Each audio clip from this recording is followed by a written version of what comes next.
Hundegger offer the customer an end-to-end. We help them fit the machine to the product that they sell to the customers. We look after the transportation of it all the way from Germany, and then we look after the installation and provide a market-breaking service to our customers. When a customer's decided to work with Hundegger on a project, we guide the customer through the different specs of machinery that we can provide. We lead them towards the right machine for them.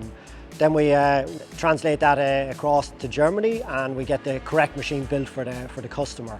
Work with them through the delivery and payment process of the machine.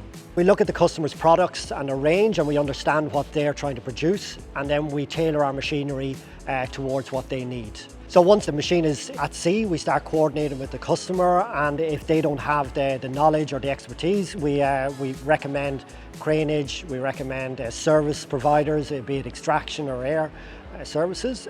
We help the customer wherever possible to make sure that the installation is as fluid as possible in the shortest time frame as possible. Considering how big and how complicated the machine is, the actual process to get it up and running from my perspective was pretty straightforward. I think we were up and running inside 2 weeks, so from that perspective I don't think it could have been better.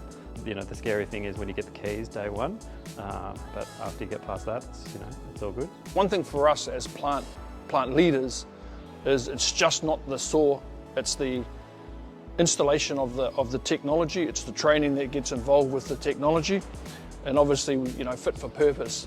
We have been very fortunate that from day one, from unpackaging it from the containers, the service and installation from the Hundegger team, communication between Hundegger and ASA has been very smooth, very responsive, and it has driven our actual outcomes.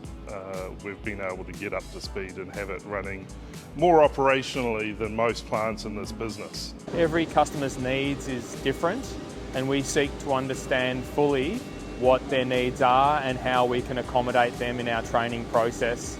It's not just teaching a customer how to use a machine, it's understanding their overall production process and the things that we can do to assist them to optimise them, improve them and grow them now and over time as they grow as a business. The end game is for the customers to have as little disruption as possible and to get the machine into production